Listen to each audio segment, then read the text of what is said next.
Ladies and gentlemen, welcome back. Welcome back to the Croatian National Theatre. So, next up is a gentleman from TechStars, and his name, very simply, is Semyon Dukach. Thank you. No, I'm off. You have to do this. Talk to the audience. So we're going to move up to the audience this time? Oh, yeah. You want to come up with me? Yeah. So sure. We'll do it. We're going to have a little conversation. So I run the TechStars program in Boston, and I'm an angel investor. I've been a full-time, overtime angel investor for years. I have over 75 active investments right now that I've been helping. Just recently took over the TechStars program, actually. And long before that, I was a serial entrepreneur, kind of a so-so serial entrepreneur. And I can talk about any number of things. So the question is, what do you guys want to talk about? So this is supposed to be like a little bit more of an open conversation. So everyone wants to get you guys as much involved here. So to start off, I'll just ask him a first question, and then we'll pick one of you guys later on. So does anyone here know how to play blackjack? Blackjack, the game Blackjack, 21 Blackjack. Yeah. So there's a movie called 21. Oh, that's based. Yeah, but dude, I'm trying to tell you something else. Anyway, the movie 21 is based on him. So can you tell us about that, just a little bit about that? That's very cool. I find that very cool. So just a little bit. Yeah, it so happens, it's just weird, but the MIT Blackjack team was in fact my first startup. And I'm not quite sure how it happened. You know, I studied computer science. I came as a child. When I was 10, I moved from Russia to America. And I liked video games, and I thought, I want to program computers, and kind of thought that was the path to success. And I was pretty good at it. I enjoyed it. I got as far as MIT in graduate school, and I was working on, actually, the very first way to transfer money on the internet. So my thesis was called the Simple Network Payment Protocol. But there was no web yet, so this was 1990 and 91. And it was actually kind of academic, but I knew I wanted to do something practical. I didn't want to just do academic work. I didn't really want to become a professor or anything.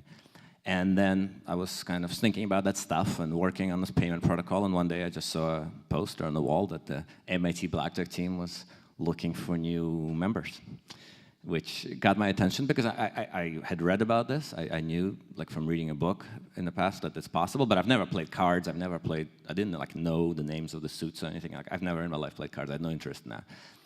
But this seemed like a pretty cool challenge, so I went and met this team who have been at it for a few years already and had a lot of adventures. Ultimately, ended up actually dropping out of grad school with a master's, didn't finish my PhD.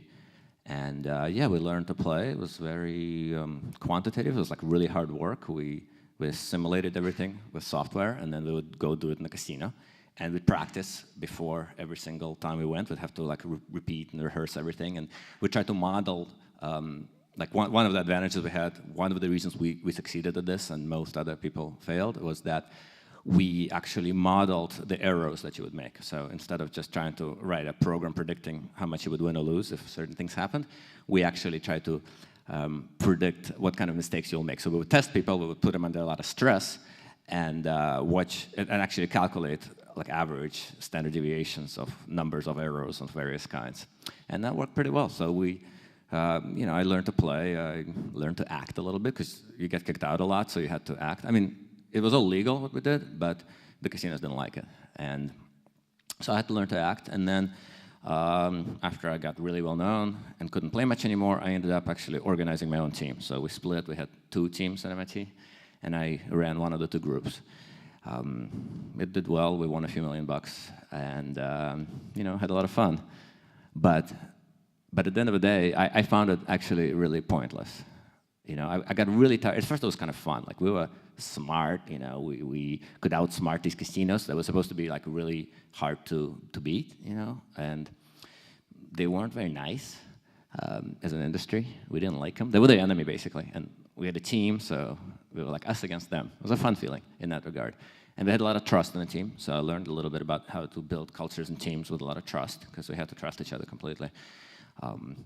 But at the end of the day, we could outsmart the casinos, but we didn't create any value for anyone. We didn't really have any customers that said thank you. And this got more and more wearisome for me. I just got tired of explaining it to people, and I felt like it was pointless. Aside from, I was happy to make some money. I was happy to have succeeded in some sense at doing something hard, but I didn't want to continue it. So eventually I started starting the kind of companies that actually have product and service and customers, and that was much more rewarding. So can I take you to the casino later on? Sure. It's like we can make a couple. But after they see you with me, they'll never let you play again. Once is enough. So and then you started doing like companies, like startups, or like after that, like you invested in how many startups? Well, the investing came later. My second company was called Fast Engines. Okay. So it was like a very quick solution in '97 to speed up the performance of dynamic web pages. So companies were getting online, and they were, they had like brochureware at first, and then they started to connect their backend applications to their websites. And when they did that, they became very slow. And so Akamai focused on making the static pages faster by pre-caching all the images, and we tried to focus on making the dynamic applications load faster, which is a harder problem, and had kind of a more niche solution. But it was a successful company. We had a bunch of enterprise customers, and I sold it in the very beginning of 2000. So that was the second one. But in parallel, I had some other stuff. Some real estate development that I randomly just tried to do. And you really did a lot of things, didn't you? I've done a couple of things, yeah. I get bored easily, so I have to keep trying new things. But I also did start angel investing at that time frame. Like before, I had a lot of money while I was still, just made a little bit from Blackjack and hadn't yet sold my first company. I started other companies without working there, so I would like have ideas, you talk to everybody about all the ideas, and sometimes an idea resonates, and then you would encourage people to quit their jobs and to start a company with your idea and maybe take a board seat. So I did a couple of those. And when I had even just a little bit of money, I would make an angel investment or two from time to time.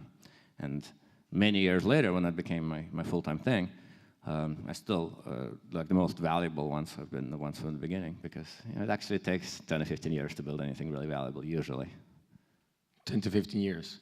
Typically, yeah. I mean, there's always an exception. You read about the exceptions, of course. Yeah, like it's sort of except like you have to do it really fast. Like you launch, then you get invested one time, another time, and then like 3 or 4 years, you're like IPO'd or exited. Dude, you have to do it really fast. You have to like move unbelievably fast and keep changing and trying and failing and trying again. And then usually in 10 to 15 years, you get success. Then usually after that. That's if you're moving really fast. If you're moving like at an average speed, it's more like 60 years. And like your children can make it a real business after you die. And then I'll die, yeah. Yeah, you got to move super fast, but it's still, I mean, when you read about the company that went from founding to IPO to like billions and billions of value in 5 years, that's an outlier. The great majority of the companies take longer. And how many companies did you invest in? Exactly. I don't know exactly, over 100 investments, a little over 100, probably. I know last time I counted, I had 75 active companies that were still running, that hadn't sold, hadn't. You still have 75 companies? Yeah, as of like a few months ago, I stopped investing and I decided to take on the TechStars program. So don't ask him for money. Don't ask, he doesn't have any money. Don't ask me for money. I'm not investing right now. I'm just running TechStars because I love it and I'm getting everything I got out of investing from that, but at a much bigger scale. And I feel like I was. Well, I guess I should talk about why I was investing. Yeah. Really, because well, in the beginning, I think maybe I was still trying to make money from it. At some point, having tried a few different startups and having had some pretty mediocre, let's say, successes, I realized, I guess about 3 years ago, that angel investing is in fact my calling. Like that's the thing I wanted to do for the rest of my life. That's what made me happy, and I set about doing it in a particular way. And the way was to actually try to not make money at it, if that makes any sense. I mean, I was naturally pretty good at making money at investing. Like I have an intuition over the years for getting in at low valuations early and looking for people that'll have financial success, looking at people who are getting social proof from other investors, all those things that you need to do to make money, I was kind of doing naturally. But to the degree that we have self-control, I tried to get myself not to think about that stuff. And I tried instead, starting 3 years ago, to focus 100% on picking the teams I could help the most, picking the teams I wanted to spend time with the most, and then doing everything in my power to just help them as people. Like, I don't care what happens to their company, I'm helping these people in any way I can. And I did it because I could at that point. I had, financially, I felt like I'd still get most of the money back eventually, so I didn't, it's not like I was gonna lose everything, but I feel like I didn't need to try to make money on the angel investing. I've done well enough, and I had the luxury of doing that. But what was interesting is that within like a year, it became apparent to me that I could actually do much better financially by forcing myself not to think about it. And then I would make mistakes occasionally, and I would make these very tempting financial investments, let's say into hot companies that were far away where I'm not likely to actually help them as a mentor. And I always kind of regretted it, when I did it. And I'm like, really made an effort not to, because that's not what it's about for me. I want to do it just to help people. And it does come back. Like when you give first, I knew that eventually that would result in a stronger reputation and it would long-term help me. But what totally shocked me is that only took like a year. Like very, very quickly you get this amazing reputation if you actually truly just put people's interests before your own. And just great things happen to you. Like I had investment opportunities that were much better because of that, right? So it worked, and I tried to run around convincing other people to be angels earlier and to give first and so forth. And I found just in Boston, the group of people that was doing that the most, besides myself, was TechStars. And after I saw that, at least 10 of my investments were TechStars companies, and I was in there every day anyway. When they asked me to take it over, it was just something I couldn't refuse. So that's now my venue. So now it's your day job. So can you tell us a little bit about TechStars Boston? Just a little bit about it. Yeah, I mean, TechStars Anywhere has the same philosophy. It's give first, it's mentor-based. So the structure of it isn't that different from a lot of other accelerators.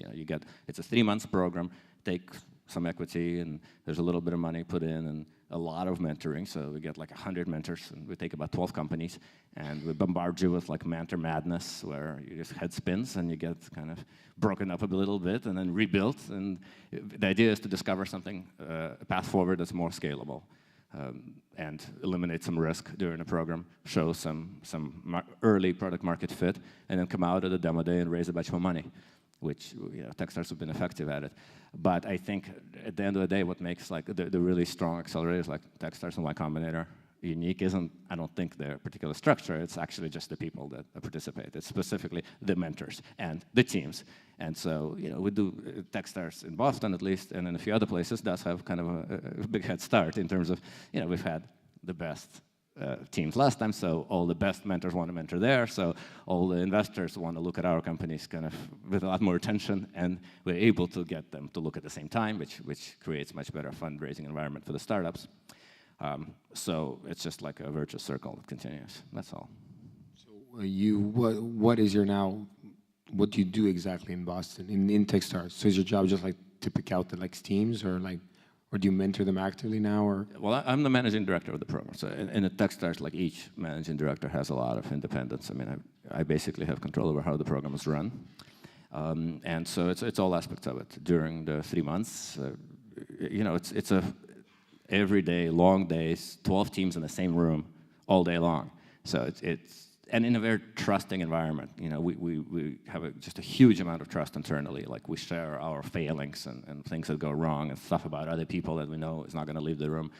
And in that environment, when you also have a lot of mentors coming in constantly, big changes can happen, personal changes. People grow, and I'm there every day, and I mentor, and I push, and we encourage Socratic mentoring, where we ask a lot of questions.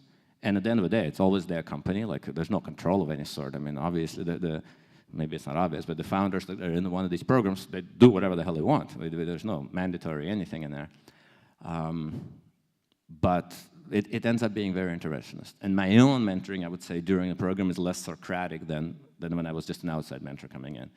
It's a little bit more direct, and we try to make the painful changes. We try to uncover conflicts among the founders, for instance, that are a little below the surface, and bring them to the surface and get them fighting, and sometimes making changes, and sometimes people leave teams. It can be very intense. But the goal is ultimately to help them and to have them succeed. And then a lot of the value doesn't come from the mentors at all. It actually comes from the other teams in the program. So when you put really awesome, we pick people that are super passionate, and are getting real traction, and are passionate about actual customers and helping real customers, so they already know who their customers are, and so they're moving forward already. And you get a bunch of people like that together. They help each other so much, and then after the program, they keep helping each other for years and years. Cool. We want to get questions in here as soon as possible. So does anyone? Oh, all right. So like, wow. You can have a mic right there. Do you know? It's right up there. Just go up. You can scream, but you can get it for the other guys in the meantime. Try it out. No. Now it works. Okay.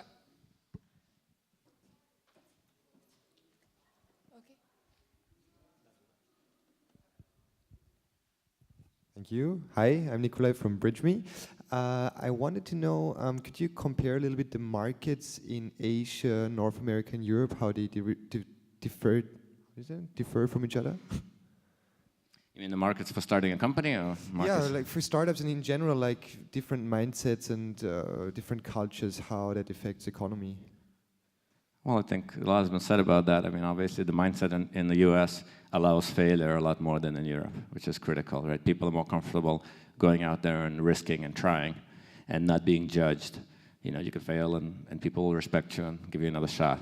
So I'd say that that's probably an important difference. And there's also, versus both Asia and Europe, in the US, there's a lot more investors, right? There's venture capital paying a lot more attention, but there's also a lot more angels.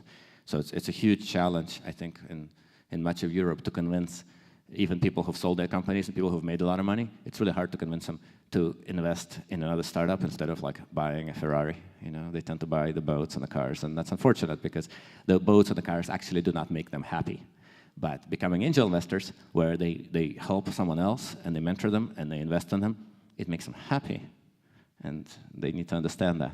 So I think just the US is a little bit ahead in that curve, but obviously there's changes happening in Europe, and some places are starting to develop real ecosystems. And in terms of customers and user acquisition, how is it different? Like, we are talking a lot about tech startups here. If I want to address the Asian market, what do I have to do different than for North America, for example?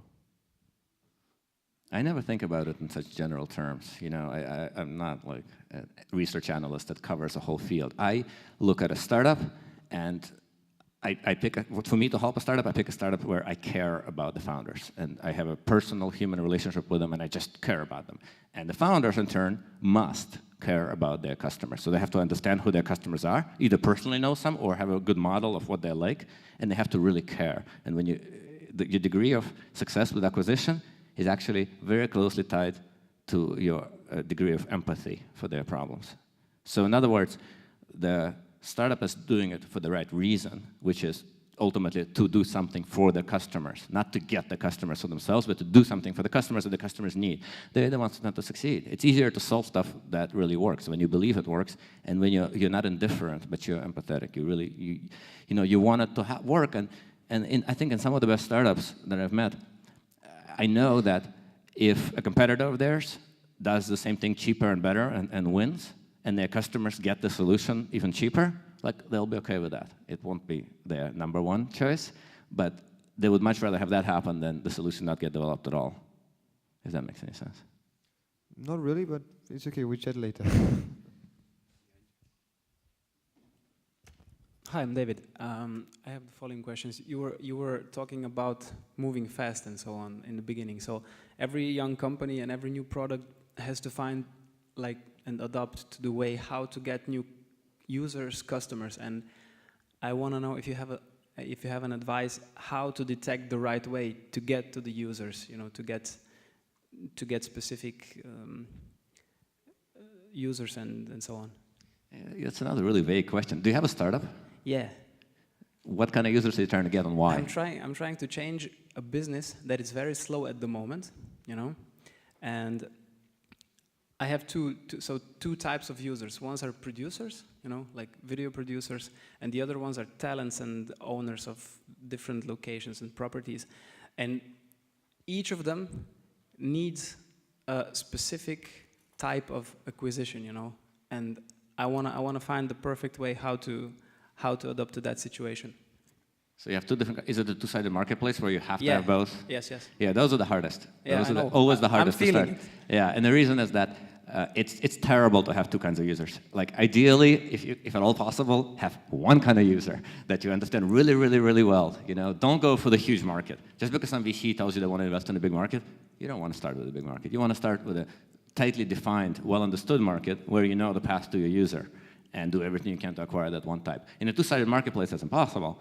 So you usually need a little money to get started. Unfortunately, you actually often have to actually advertise on one side or the other. And the real problem is that you can't provide value to anybody until you have enough of both, right? So get it as small as you can. Launch it in one city, launch it in one university, or whatever applies to your situation. Start super, super small and get transactions going. Prove it out. Make sure that people are getting value, and then try to gradually increase it. Thanks.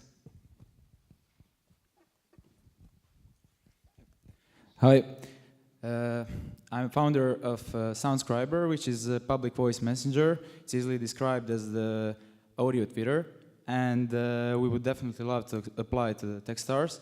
But we're having troubles with submissions because we don't have, good business model and stuff like that. So, is there maybe any hint you could give to the startups which are not, which are not profitable or something like that? And what is the most important thing you're looking at while reading the submissions? We actually don't have a list of things in order of priority that we'll look at, because the secret is we actually only look at one. So we only look at the people in the team and our assessment of them as individuals and as a group. Everything else in that application just helps us make better guesses about that. So I'm very interested in revenue traction, but it's not because startups with revenue traction are any more likely to succeed or we want to work with them. It's actually not that at all. It's just revenue traction is a shortcut for me to understand something about the founders. Like a founder who could create real revenues with real customers without financing in a particular kind of configuration is usually the kind of founder we can help do a lot more later. So all those things in the app are just to help us understand the founders, and we end up picking, of course we get a lot of applications, like over 1,000 just for the Boston program. And so we have to pick out the ones that we can't just have time to talk to everyone, but then we usually have a bunch of face-to-face conversations or Skype conversations, and we try to get to know them. I read somewhere that only less than 1% companies are getting accepted in TechStars. So what is the percentage of the companies that get into the second round of the talks with you, like co-founders? How many people do get that Skype call? Yeah, not that many. I mean, maybe 50 companies. So there's maybe like on order of 1,000 applications, and 50 to at most 100 companies that will actually speak to somebody, just because it takes time and we have limited time, unfortunately. So yeah, it's competitive. Okay. But there's a million other programs, and yeah, Thank you. Hi, my name is Tudor, and it's a personal question. What is the one bold dream that drives you every day? Yeah, I don't know if it's a bold dream or not, but the most intense fun I've had in my life was when I felt like I've leveraged my time to make disproportionate impact. So, not as an angel investor, I'm also an advisor, I'm a mentor, right? So, usually, I give him a little bit of money and a little bit of help. And, I introduce him to somebody every once in a while. It's easy and it's a little hopeful. But rarely, every once in a while, I found that like a short conversation, a couple of hours, changes their life. Like for whatever reason, I'm in the right place at the right time with the right experience, or maybe I'll just learn something from some other startup I was just talking to the other day, but sometimes I can make this huge disproportionate difference. And that to me was like heroin. I got addicted. Like I was like, wow, I feel so great. And they're grateful forever. Like they know you made a difference and it's real, And I don't want to be valued for the $50,000 I put into the startup. I want to be valued for myself, right? It's much more pleasant. And so there's this huge high when then the impact is disproportional. But it's rare, and so I ended up making many investments to diversify my probability of making such a big impact. I was basically searching for this high over and over again. And my dream, if there is one, is perhaps through running this program that I'm running now, perhaps in some other way, but to be able to predictably, regularly make really large, disproportionate impact on people's lives and to feel really important and useful to them for that reason. That to me is my biggest dream. Okay. Thank you. Hi, I'm Kex. Macedonia. So, I'll start with something stupid. About the movie 21, I thought it was a Hollywood made-up stuff. I didn't know that there are people behind it. There weren't two teams, and one stupid question. Have you ever got beaten up in the casinos? I've been threatened a lot. I've never actually been beaten. I've been like held in handcuffs all night in a dark place. I've never been beaten. I came pretty close to the edge. But mostly, the time that I did this, the industry was reasonably civilized. There were big public companies behind it. And so the people who would beat you were like individual employees. It wasn't a policy of the organizations to do violence. So I think people who did it like 5 years before me even were beaten. Maybe some were even killed earlier. But by the time I did it, it was reasonably safe. But you got lucky. Yeah, at the right time. Luck As is you always said, luck you were is at the always a right factor. time. You take chances and you try to be reasonable about it and you try to optimize things, but there's always a factor of luck. Okay, that was side note. Other than that, something more storytelling. I want more storytelling. You said that you had a company for backend for dynamic generation of HTML pages, stuff like that. You're more of a technical person, or? Well, I was at the time I was starting back my in the first company. Yeah, I mean, I studied computer science at MIT and Columbia, and I coded all kinds of stuff. I haven't touched, a software editor since then, since I started in '97 when I started that company. I hired people to actually build it, and I'm not at all a technical person anymore. It's been a long, long time. It's amazing to me just how little I understand about technology. It's kind of sad, but I'm trying to become more of a people person. It's more interesting. People are more complicated, than software, and more challenging, more interesting to me. One other thing. When you started that, you were like a leader, like a developer and a CEO, or how do you say? You were managing and developing, or how was your growth, personal growth? In Fast Engines, the software startup? Yeah. No, I was just the CEO. I had someone else doing the coding. Yeah, okay. Actually, I was doing some coding before I started it, and just at the moment that it became a company, I stopped developing it. Yeah, it's really hard to do both. The good teams involve, a hacker and a hustler, and it's hard to be both at the same time. Yeah. You can be, some great CEOs are the engineers, but they tend to have weaker teams, and they pull them along. The people who have like more equal partnerships, you don't want the engineer to be the CEO in an equal partnership, because then the person who is not the engineer and not the CEO, what the hell do they do, Okay, understand. One more question, and I'm leaving the microphone. Afterwards, that was a technical company when you have your involvement, also understanding as a technical person, etc. Afterwards, I don't know, the other startups, the other companies that you started, are they in the same sphere? Because you said that you have real estate stuff like that. How did you manage to go outside the box, to go outside your Are we understanding each other? I understand you. As an entrepreneur, I never wanted to do the same thing again. The growth, the thing I wanna Yeah. I wanna see is you telling how did you grow from a technical person to entrepreneur, for going on different branches, different spheres, how did you? I think I was always an entrepreneur at heart. I think it's something you're born with. Just this idea that you can do whatever the hell you want and rules are not for you. You kind of have to be born with that. I think you can't learn it, in my experience. So how did I transition from technical companies? Yeah, to something random like real estate. Well, I sure as hell wasn't going to start another enterprise software company after my first one. See, it wasn't my passion. My company was not my passion. It was better than Blackjack because at least I had customers who said thank you, so I created value. But I didn't believe that this was a long-term solution. It was like a patch. It was needed right now. I was still doing it for the money in large regards. I don't really this is not. The young version of me is not the person I look for to get into TechStars.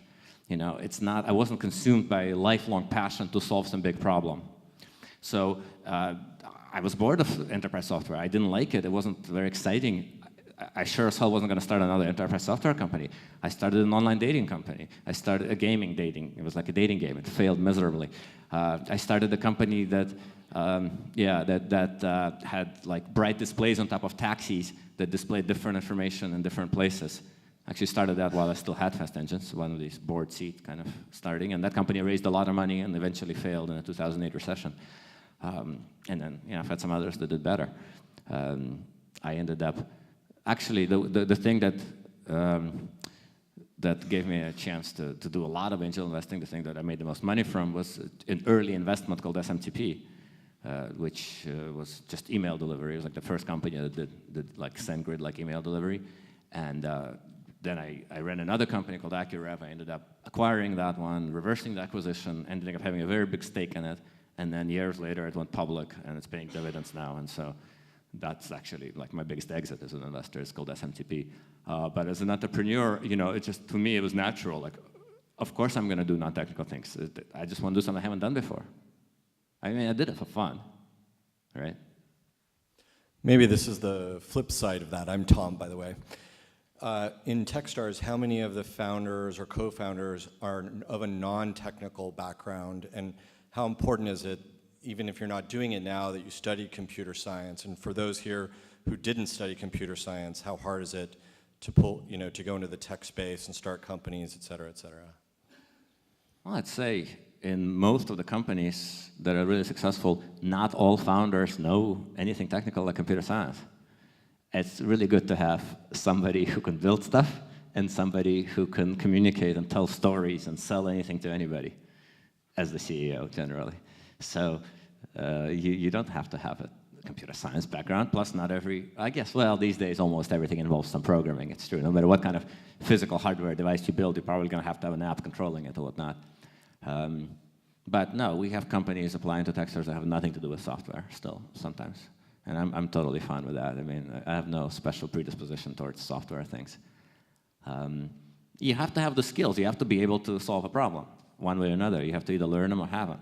But I think the critical thing is connecting to your audience and caring about your customer. Believe it or not, I find that the more rare and the more important attribute than the degree of prowess in programming. You have to have that too, but the more important thing is connection to the customer. Thanks. Okay, just one last question. One. I had actually. Okay, Semyon. So you mentioned that when you were playing in casinos, you had a certain mathematical method to count the chance of error to win. And I was wondering, do you have such kind of method in your head when you are looking at a team and calculating the chances of success? Are there any attributes or characteristics which you say, like, it's a plus for Yeah, I totally do. And that's exactly a part of my mind I try to suppress, because it's dangerous. Because it can turn it into a spreadsheet. It can turn it into like a hedge fund that makes very calculated mathematical decisions. And then the right thing to do is just to invest lots and lots and lots of companies and not even talk to them at all and just follow other investors. Do all this like boring stuff. So I avoid that. I avoid trying to predict their success too much. I mean, I care a little bit. I mean, they have to have a chance. They have to be the kind of people that can actually build stuff, that can actually not give up easily. But I try to focus more on what I can do for them.